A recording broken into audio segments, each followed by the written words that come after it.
uma alegria estarmos mais uma vez reunidos para mais um Evangelho Online, do Centro Espírita Vicente de Paulo. Hoje, em especial, nós deixamos os parabéns, um grande abraço para todos os pais aqui presentes.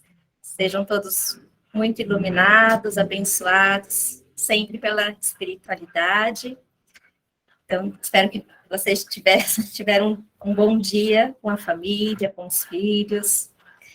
E hoje, então, nós temos para nossa reunião, nosso encontro, o convidado, o querido Nazil Canarim Júnior. Obrigada, Nazil, por estar conosco mais uma vez. E o Nazil vai falar para nós o capítulo 21 do livro Ceifa de Luz, O Melhor para Nós. Então, tenho certeza que vai ser grandes lições, teremos grandes lições deste tema. E depois o Cláudio fará a prece final na parte da vibração. Então, para iniciarmos mais esta reunião, vamos brevemente fazer a nossa oração. Quem se sentir confortável, quiser fechar os olhos. Obrigada, Senhor, por mais esta oportunidade de estarmos aqui reunidos em Teu nome. Obrigado a todos os mentores do Centro Espírita Vicente de Paulo, que nos amparam no Evangelho Online, toda semana, sempre trabalhando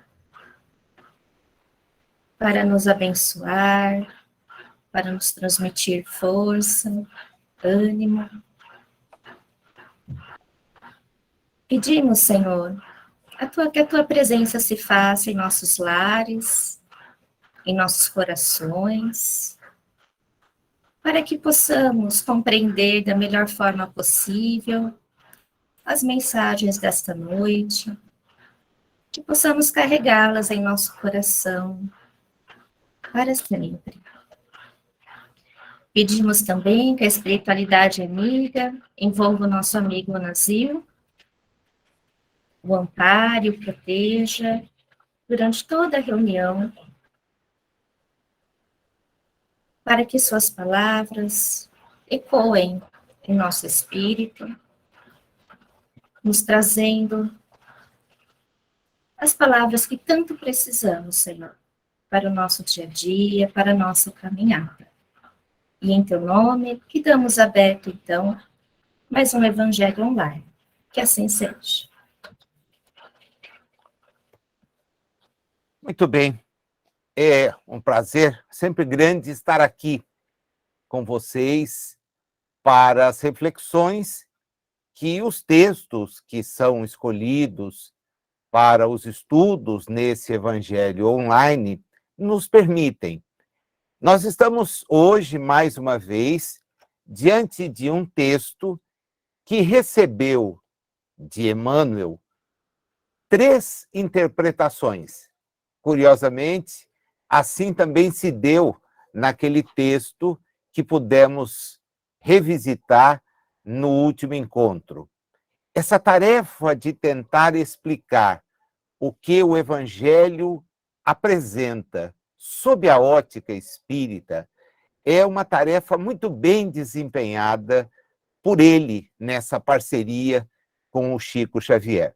Uma parceria de inúmeros anos, com uma preocupação constante de sempre nos dar uma leitura que seja aquela leitura que permite não apenas uma reflexão, mas, acima de tudo, o encontro de pistas seguras a respeito das nossas ações.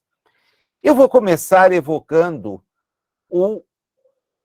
de onde vem esse texto, que tem algumas variáveis nas próprias obras dele, quando é apresentado, mas que é um texto que muitos dos que estudam os textos do Evangelho de Mateus dizem vir na linha de um reforço.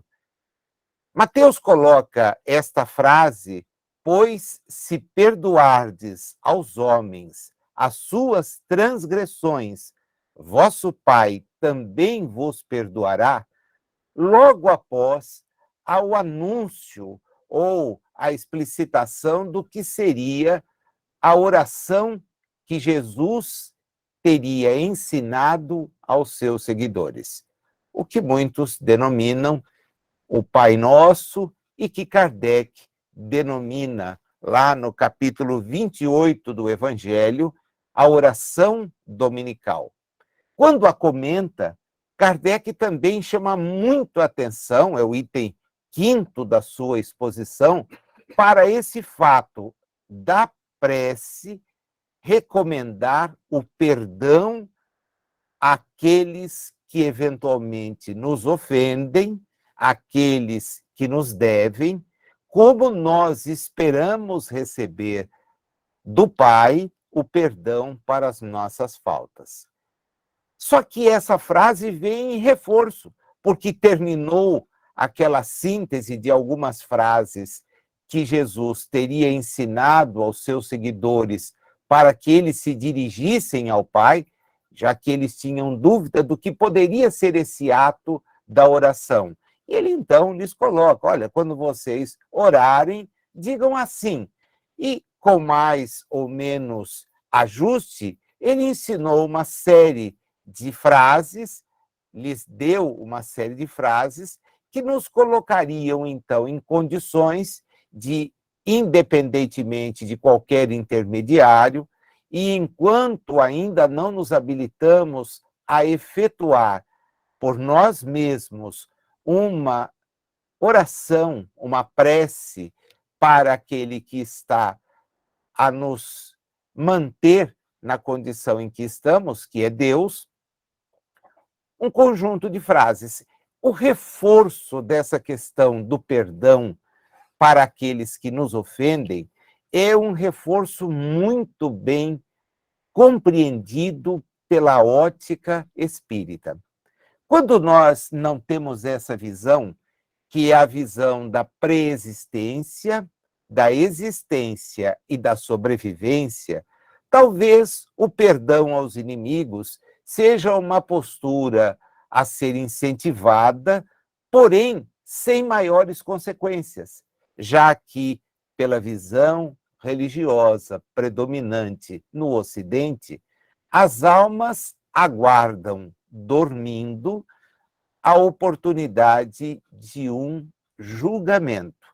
Algumas já sofrem, outras já se sentem bem, mas a esmagadora maioria fica numa situação de purgar as próprias faltas cometidas contra Deus e contra o próximo, no aguardo daquele que seria o julgamento.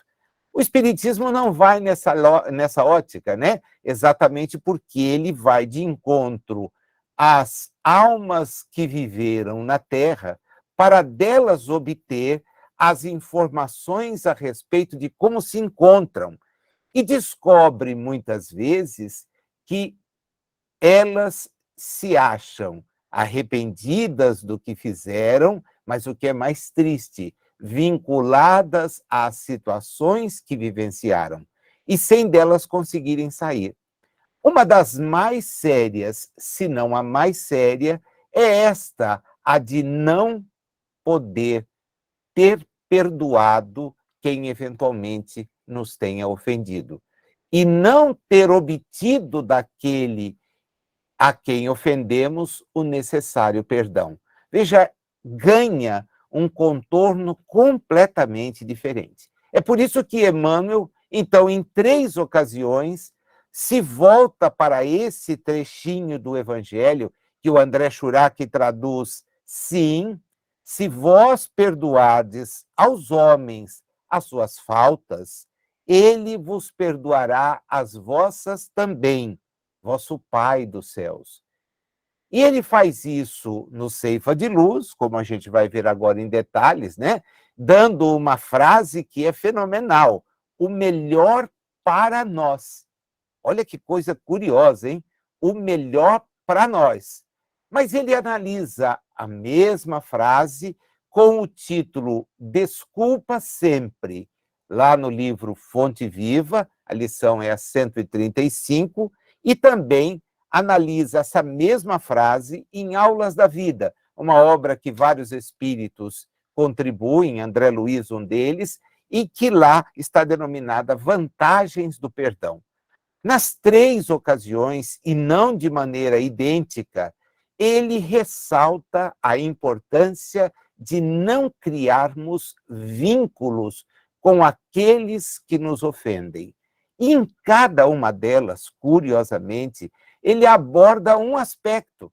Em algumas, como a gente vai ver, ele é eminentemente prático.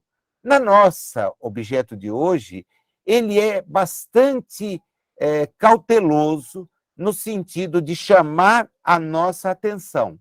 Primeiro, para que nós esqueçamos todos aqueles, esqueça todos aqueles que tiveram, para com você alguma atitude desagradável, alguma atitude que não te caiu bem. Esqueça. Por quê? Porque nós não temos medida que possa ser eficaz a fim de avaliar o que ou pelo que passa aquele que nos ofende, né? Nós achamos que a pessoa adota uma postura indesculpável e assim nos sentimos lesados, feridos, injuriados, como ele mesmo usa no texto. Mas a questão não é bem essa. A questão é a vinculação que podemos estabelecer com alguém que, no limite, se torna de nós, credor de apoio e não devedor de atenção, né?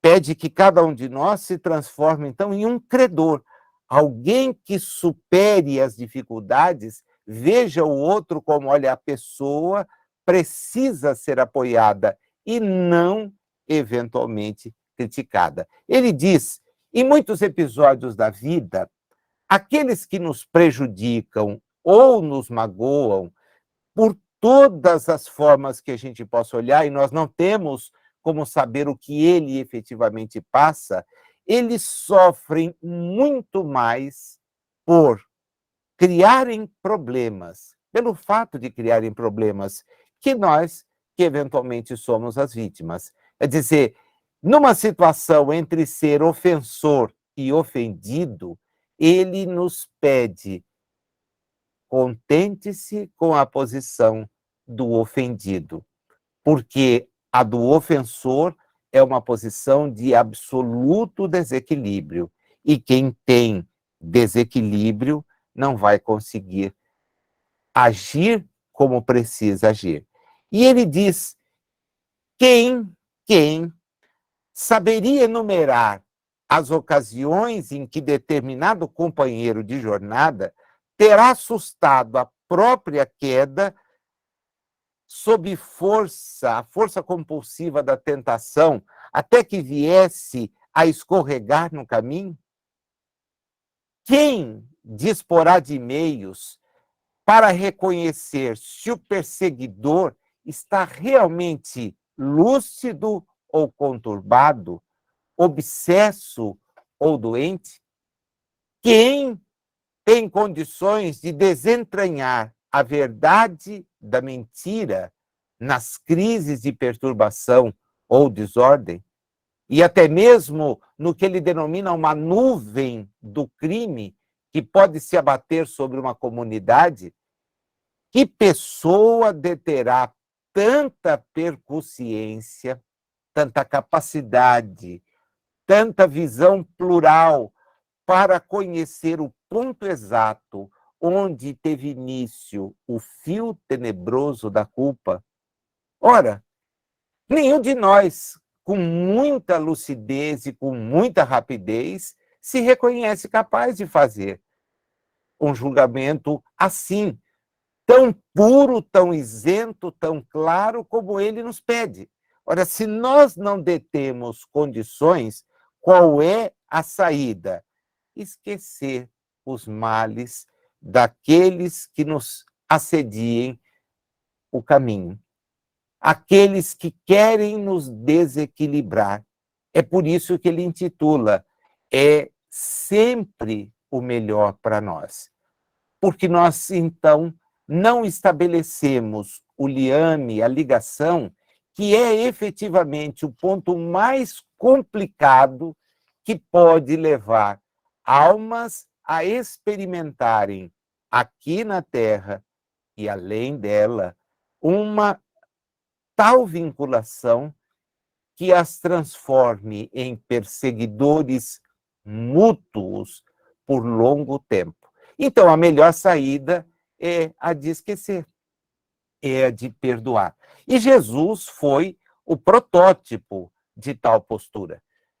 Basta que nós nos recordemos as suas palavras ao ser crucificado, porque as pessoas que não eram capazes de guardar qualquer espécie de sentimento de comiseração para aquele ato para o qual ele era conduzido injustamente, elas não só deixavam de ter uma postura de compreensão, como ainda se tornavam agressivas, seja através de pedidos absurdos, seja através de críticas, de ofensas.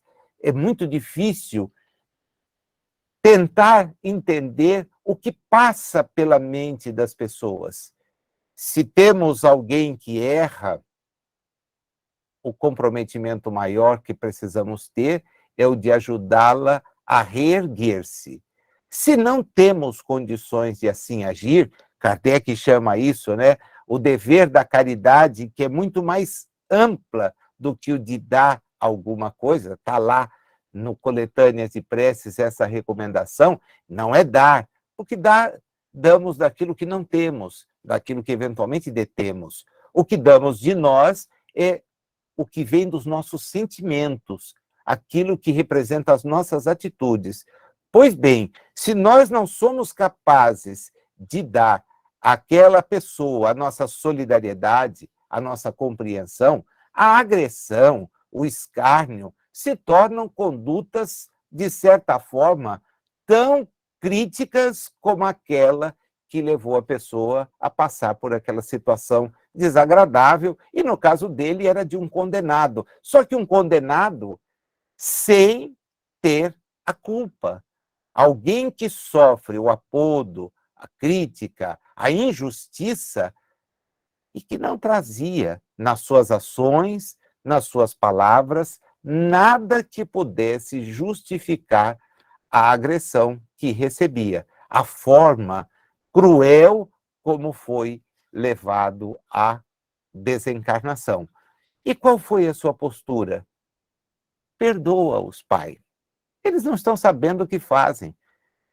Eles são criaturas ainda infantis do ponto de vista evolutivo. E a infantilidade continua, porque em nome de Jesus, que é o amor, existe a agressão. Em nome de Jesus são entabuladas guerras. Em nome de Jesus são feitas perseguições. Não é um contrassenso imenso isso? Porque ele era a criatura que, por excelência, demonstrava a compreensão. Então, quantos de nós nos afirmemos seus seguidores, precisamos guardar de cara, e por mais simples que seja a nossa postura, uma certa similaridade, né? Seguir os seus exemplos. E os seus exemplos não eram de crítica, não eram exemplos de apodo, não eram exemplos de agressão. Pelo contrário. Agora, vejamos a história. Quantas e quantas guerras feitas em seu nome. Dá para imaginar maior absurdo do que isso? Quantas e quantas perseguições desenvolvidas sob a bandeira do seu nome? Não há lógica. O que demonstra que a nossa infantilidade espiritual ainda é imensa, imensa. Então, nenhum de nós pode aspirar estar ao seu lado num reino que também criamos, porque a nossa postura não condiz com isso. Só que esse reino não existe fisicamente. é um estado de espírito que ele nos veio demonstrar ser possível obter mediante a mudança. E aí, então, Emmanuel aproveita. Preste atenção, porque por mais graves te pareçam as faltas do próximo, não as reprove, não as reprove. Porque todas as vezes que você fizer isso, você vai cristalizar as trevas. É assim que ele escreve em Fonte Viva. Desculpa sempre é o título, porque você vai cristalizar trevas. Procura nas vítimas da maldade algum bem que possa, com que possa soerguê-las, erguê-las, tirá-las dali, né? É tão difícil julgar as pessoas em experiências que não são as nossas. E esse é um raciocínio que a gente faz fácil. Ah, você não está no meu lugar, né? Você não passou pelo que eu passei. Então, a sua opinião a respeito das minhas atitudes carece desse fundamento. De fora, a gente observa tudo com muito mais facilidade, né? Quantas vezes a gente já não ouviu o ditado, olha, você vê os tombos, as pingas que eu tomo, mas não vê os tombos que eu levo. Quer dizer, ninguém está na nossa situação, ninguém passa por aquilo que nós passamos. E como é que a gente pode emitir julgamentos exatamente por não estar no lugar daqueles que censuramos? Ele recomenda aí de novo, então, esquece, desculpa, perdoa, passa adiante, não crie a vinculação. Jesus, segundo a mesma análise, só que agora lá em Vantagens do Perdão, quando nos diz a pensar de maneira a perdoar aqueles e agir concretamente no sentido de quem nos tivesse ofendido, ele diz, ele não está falando de aprimoramento moral apenas, tá? Não está falando de aprimoramento moral apenas. No limite, ele está falando de reconforto íntimo. E ele usa uma frase que eu anotei aqui para que a gente pudesse relembrar ou conhecer, depende aí da situação de cada um de nós, que é uma frase lapidar, é aquelas que a gente para e pensa, fala, caramba, olha o texto, para que a gente possa trabalhar e servir livremente na construção da própria felicidade, eu tenho que perdoar. Por quê? Porque quando eu perdoo, eu obtenho, eu alcanço algumas coisas do ponto de vista prático. E eu vou pedir licença, porque se eu tentar interpretar isso aqui, e até posso me arriscar, eu vou matar o texto. Porque o texto é muito lindo, é muito profundo, é muito claro para que a gente possa jogar fora uma palavra sequer que nele está. E ele nos apresenta, então, 8 entradas a respeito de condutas práticas que o perdão traz. Olha como ajuda a gente a se guiar. O Espiritismo tem esse lado, né? Essa leitura que os espíritos fazem, ela é sempre cercada dessa recomendação. Faz porque é melhor. Se você não estiver pensando em nada, faz porque você não se complica. Olhe as entradas. Através dele, desse perdão, ser-nos-á possível promover a extinção do mal, interpretando-se o mal por fruto de ignorância ou manifestação de enfermidade da mente. E é assim que o Espiritismo interpreta o mal. Não como opositor de bem, como a teologia quer colocar, né? Não, o mal é algo que retrata você não conhecer aquilo que pode te fazer melhor. E por isso você insiste. Agora, quando você conhece o que pode te fazer melhor, insistir em práticas equivocadas, aí é permanecer na região mesmo obscura da ausência de evolução. Agindo no perdão, nós impediremos a formação de inimigos que poderiam surgir e aborrecer-nos indefinidamente. No caso das obsessões. Então, nós não temos só a teoria, nós temos a prática. Quem tem uma atividade mediúnica sabe do que eu estou falando. A coisa funciona por aqui. Terceiro, liberar-nos-emos de qualquer perturbação no tocante a ressentimento. E isso é complicado para valer. A pessoa ressentida não consegue ser feliz. E não aceita a felicidade de quem quer esteja à sua volta. Então é outra atitude prática. Perdoa, esquece. Quarta, imunizaremos o campo sentimental dos entes queridos contra emoções, ideias, palavras ou atitudes suscetíveis de marginalizá-los por nossa causa nos despenhadeiros da culpa. Olha que grave, olha que grave. Então, puxa vida, eu tenho, você deve, para a sua felicidade, para a sua própria felicidade, perdoa. Entenda no outro alguém sofrendo e, ao mesmo tempo, alguém doente, que não conhece o que talvez nós já conheçamos. Nós defenderemos, é a outra recomendação, a outra consequência, a tarefa sob nossa responsabilidade, sustentando-a a cavaleiro de intromissões que, a pretexto de auxiliar-nos, vêm atrasar, arrasar o trabalho que mais amamos. Então, eu não quero o assédio, não quero a vibração, para não impedir, para não atrapalhar o trabalho que eu amo fazer. E esse trabalho, todas as vezes que eu parar para responder ofensas, ele vai ficar ali aguardando que eu retome a minha jornada. Nós, com essa nossa atitude, poderemos impelir o agressor a refletir seriamente na impropriedade da violência. É o desarmar. Desarmar a pessoa. Você me agrediu, tudo bem. Se eu revidar, sou igual a ele.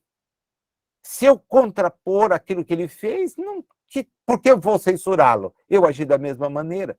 Então, quando a gente tem a atitude de guardar-se, você consegue desarmá-lo. Poxa, ele não me agrediu. Quer dizer, ele é o violento? Eu não. Ele é aquele que faz censura? Eu não. Mas você é superior a mim? Longe de mim essa ideia. Eu só não quero é manter esse rascínio de pólvora aceso, porque isso pode resultar em problemas sérios. E o que ele diz que vem a ser a consequência melhor do exemplo? Nós adquiriremos a simpatia de quem nos observar. Puxa, é possível ser fraterno, é possível ser compreensivo, é possível ser, então, e aí a gente volta a Jesus, o sal da terra e a luz no mundo. É para isto que ele convidou que nós o seguíssemos, que nós conhecêssemos o seu ensino, para fazer diferença, para agir de maneira a que os incêndios de ódio não fossem ampliados pela nossa contribuição, que a delinquência não fosse alastrada, mas que o nosso exemplo ajudasse a contê-la, ajudasse a melhorar o ambiente que nós podemos viver, devemos viver e por muitas vezes. Então, seja através da desculpa sempre, seja através do que é melhor para nós, o perdão possui vantagens. Está aí o material para a gente pensar. Porque as agressões, as críticas, não param de chegar. Que nós não sejamos os autores é o primeiro e principal objetivo. Mas, se formos delas as eventuais, e vou pôr uma aspas enorme aqui, vítimas, entendamos que perdoar é a melhor alternativa. Baita texto, né? Que ajuda a gente a pensar bastante em como melhorar-se no transcurso da nossa jornada reencarnatória. Obrigado, um abraço muito grande para cada um de vocês e muito, muito obrigado pelo carinho, né? As vibrações são perfeitamente captáveis quando eu participo das atividades aqui. Fico muito feliz por poder estar ao lado de vocês em mais um domingo. Nazil, muito obrigado, viu? Essas energias são de muito carinho para você mesmo e para todos aqui no grupo. Vamos agora nos preparar para a parte da nossa prece e radiação. Procurando nos tranquilizar, depois de palavras assim tão profundas e bonitas, um estudo muito bonito, que nós todos possamos nos conectar também em coração, pela nossa amizade, pelo nosso respeito, pelo nosso amor. E sentir essas vibrações, sentir as bênçãos do nosso Mestre Jesus, por esse momento tão especial de estudo, de encontro e reencontro. Deixemos que esse amor e essas bênçãos se transformem em luz nos nossos corações. E que essa luz possa proteger o nosso lar. Todo o ambiente do nosso lar. Que essa luz possa percorrer todos os cômodos, trazendo equilíbrio, limpeza e muito amor. Para que todas as vezes que estivermos nos nossos lares, possamos ter essa boa energia, esse amor e esse carinho e conforto que sentimos. Que essas luzes possam, de alguma forma, se expandir também para amparar os nossos vizinhos, os nossos familiares, os nossos amigos aqui em conjunto no Evangelho. Se por acaso tivermos também alguém que tenhamos mágoa ainda, depois desse estudo, que eles possam receber também o nosso abraço fraternal, por pensamento.